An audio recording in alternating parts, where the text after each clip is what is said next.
If you have questions on Zoom, go ahead and put it in the chat, and we'll call on you after we're done in the room. We'll start here in the room, right here with Jim McGill from Bear Insider. Coach, you knew coming into a hostile environment like Doak Campbell, playing against a team with a lot of talent that didn't have wins, but you'd be in for a dogfight. What do you tell the team after such a tough emotional loss? Well, got to identify why we lost. And we had, count the number of opportunities that we had to turn that game and find a way to win it, and we didn't do it. So you tip your hat to them. They're a very talented team. There's no doubt about it. But, offensively, we have to start the play without getting penalized. That's bad football. It's on coaches, players, everybody. We have to be able to start the play without getting penalized. We got to find ways to put the ball in the end zone. FSU's winning touchdown, they looked like they isolated your safety, Woodson. Were you able to tell how they were able to do that? It was Jair, yeah. Oh, it's Jair. Yeah, it's the nickel. Got it, okay. Big box fade. Normal coverage. Yeah. Big box fade, outside leverage man. He played with poor technique late. His eyes were on the ball. Got to run to your man. Poor technique. We also gave up a 3rd and 20 on that drive. We had to win the game on defense, and that was the drive. Unfortunately, we weren't able to capitalize on. The rest of the day, other than the first early drive, the defense played pretty good, got the ball back and battled. We did not tackle very well. Obviously, they're talented athletes. We had a hard time getting the quarterback on the ground at times. They got more going in the run game, and that led to some 3rd down conversion.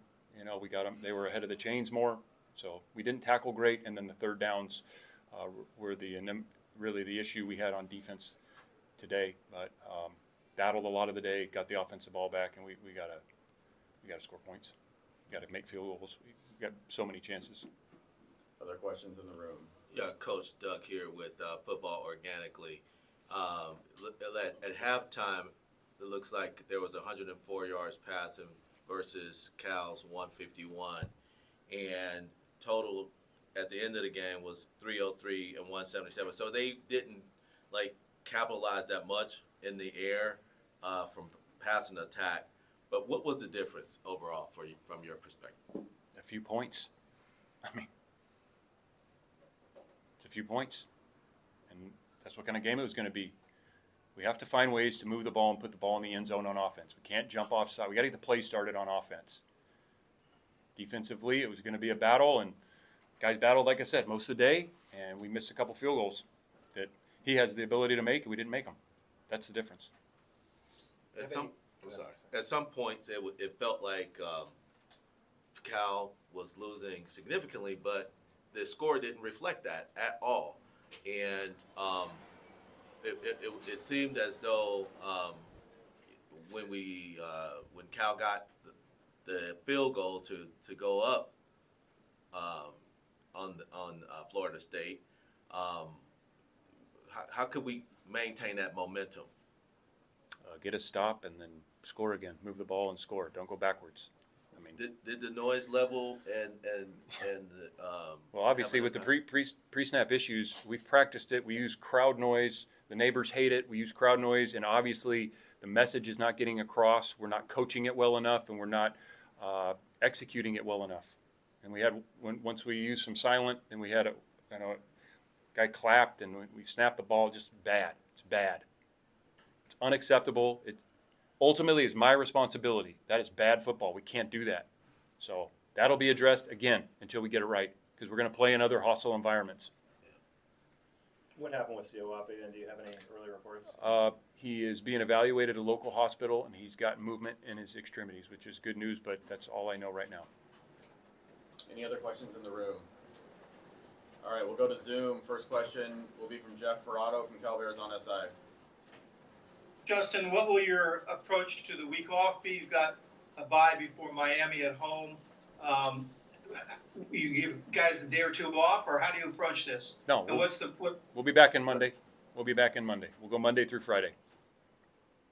You think players are ready to get out there and fix what's wrong?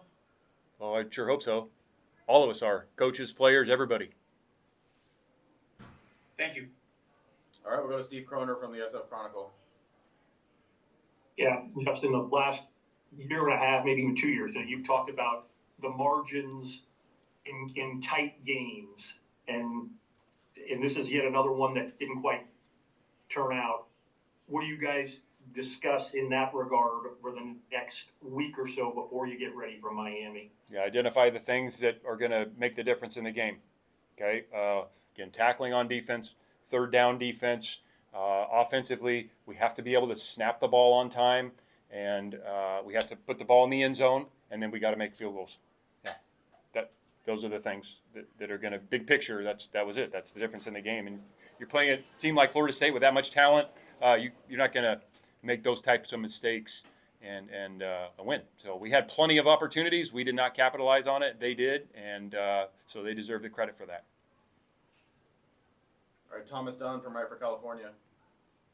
Justin, the kicking game is obviously a big part of trying to win close. With Ryan Coe now being 5 for 11 on kicks this season, do you open up the competition heading into the bye? Yeah, I think we'll discuss, every position and who's doing what. And he's got a lot of talent, and he sure has been impressive. But we got to do it in the games. He's been impressive in practice, and he hit the 52-yarder like it was nothing.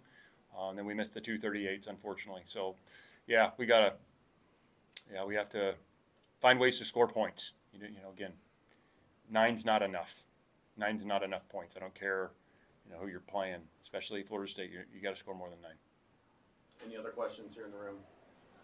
On the last sack on the fourth down play, the guy came off the edge pretty much untouched. Was there a thought about leaving a running back in to protect Fernando? Back was in. He was in. Yeah. Missed it then. Yeah, it's 0 + 1. We have to throw the ball. Like, we can't eat the sack. They're in 0 across the board. +1. Got to throw the ball up. It's not going to get better than one-on-one. So we have to give our guys a chance to make a play, and we did not do that. All right, guys, that'll wrap us up. We'll be right back with Cade and Fernando.